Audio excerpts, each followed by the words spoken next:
Bonjour et bienvenue à la Critique Exigeante pour une vidéo que j'aurais voulu en faire un pitch de vente, mais pour les 3 personnes qui se demandent pourquoi je fais plus de pitch de vente, c'est parce que ça nécessite beaucoup de temps et je n'ai plus de temps.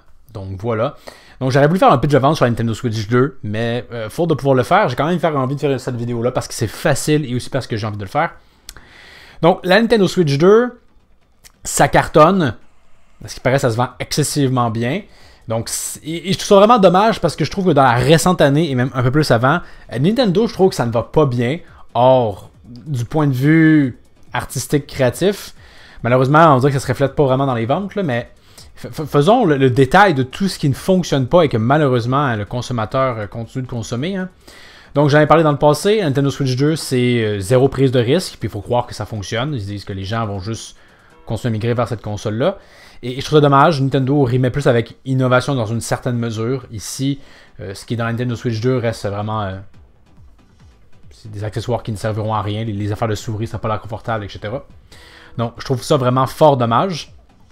Mais c'est surtout vraiment l'avarice de Nintendo. Hein. C'est sûr que d'emblée, Nintendo, ça a toujours été principalement une compagnie de jeux vidéo. Donc, il faut qu'ils arrivent à être rentables. Ça, c'est sûr. Donc, on peut s'attendre à ce qu'ils peuvent être moins compétitifs qu'un Sony et même Microsoft, hein, qui lui a clairement les poches les plus grosses au monde.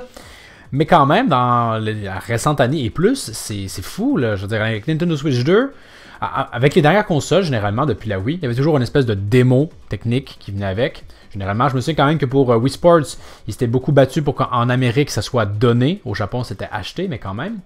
Mais que malgré tout, Wii Sports, bien que ce soit une démo, c'était quand même presque un jeu à part entière. Il y avait quand même vraiment du contenu dedans. Il y avait aussi Nintendo Land qui était excellent. Je comprenais tout à fait que ça soit vendu à part et un plein prix. C'était vraiment un jeu complet. Il y avait One to Switch qui était un peu le début de l'arnaque. Ça se qualifiait à peine de jeu honnêtement. Et que ça aurait pu être correct, ça avait été un prix bon. C'était plein prix, donc c'était ridicule. Et récemment sur Nintendo Switch 2, on a l'espèce de... C'est comme le manuel d'instruction si on veut, avec des infos sur la console. Et c'est payant. C'est pas très cher, là, mais quand même c'est payant. C'est assez navrant à ce niveau-là. Il y a aussi évidemment le prix de la console qui est quand même onéreux pour ce que c'est. Parce que honnêtement, pour l'instant, on n'a pas l'impression d'avoir vu vraiment tant de différence. Honnêtement, Mario Kart World, je n'ai pas l'impression qu'une Nintendo Switch 1 pourrait pas faire rouler ça. Je pense que la seule différence, c'est vraiment dans la fluidité, hein, avoir un niveau d'image qui se maintient. Mais c'est à peu près ça quand même. On le salue, mais quand même, pour ce prix-là, c'est assez incroyable. D'autant que Nintendo n'a... En tout cas, moi, je parle toujours de ma situation en Amérique du Nord, au Québec, n'a à peu près jamais baissé le prix des vieilles consoles. Donc, même après 8 ans, c'est toujours aussi cher, ce qui n'a aucun sens. C'est-à-dire que leur marge de profit augmentait au fur et à mesure que le temps passe, parce que c'est clair et net que les pièces qu'ils acquéraient pour faire la production, elles, ont dû baisser de prix. Et en plus, récemment, Nintendo a augmenté le prix de ces vieilles consoles, comme si pour justifier, dire comme, bon, ben pourquoi t'acheter une Nintendo Switch quand tu peux passer la deuxième, la différence de prix n'est pas énorme entre les deux. Aussi, il y avait au niveau de leur jeu, donc de la Wii U à la Switch, ils ont porté presque l'intégralité des jeux exclusifs à la Wii U. Ça se comprend, la Wii U avait bidé à peu près, ben, pas beaucoup de gens ont joué à ces jeux, donc de faire ça, je comprends. Mais de nous offrir hein, des versions Breath of the Wild, version Switch 2, et il faut payer, bien sûr. Hein.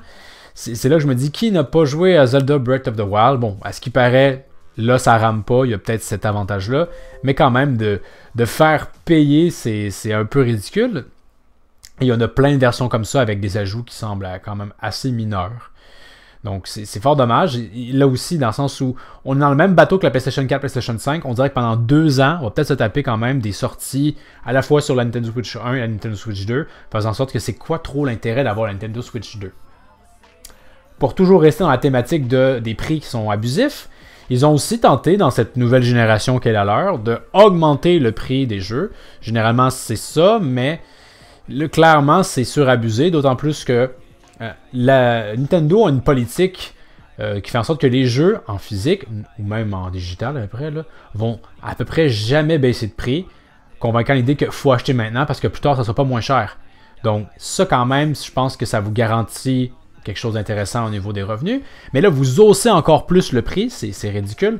Un jeu avec taxes, on a passé de un jeu plein prix, là, 91$ au Québec, pour Mario Kart World, 126$. C'est une augmentation dantesque et ridicule.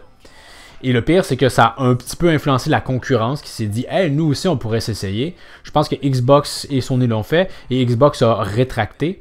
Mais quand même, c'est sûr que s'ils ouvrent la porte à cette dérive-là, les autres vont se dire « Si Nintendo le fait, pourquoi nous, on ne le ferait pas? » Et c'est là que c'est vraiment beau, hein, la sortie de Hollow Knight Silksong ou même Expedition 33. Des jeux qui ont tout le contenu, hein, d'un jeu AAA, mais qui sont à une fraction du prix. Et pourtant, les studios derrière ça vont quand même ils vont se faire plein d'argent.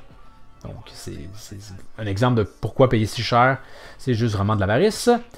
Et on pourrait conclure avec l'idée que aussi niveau les jeux, honnêtement, ça fait peur. Hein? C'est 8 ans après. Et quand Nintendo Switch 1 était sorti, comment dire, le futur pour cette dernière semblait plus réduit en termes de jeux. Ici, c'est Mario Kart World sorti jour 1. Et très rapidement, je pense que les gens se sont rendus compte que Mario Kart 8 Deluxe, c'était meilleur. C'est quand même une série, une franchise qui commence à être essoufflée, puis ça se comprend.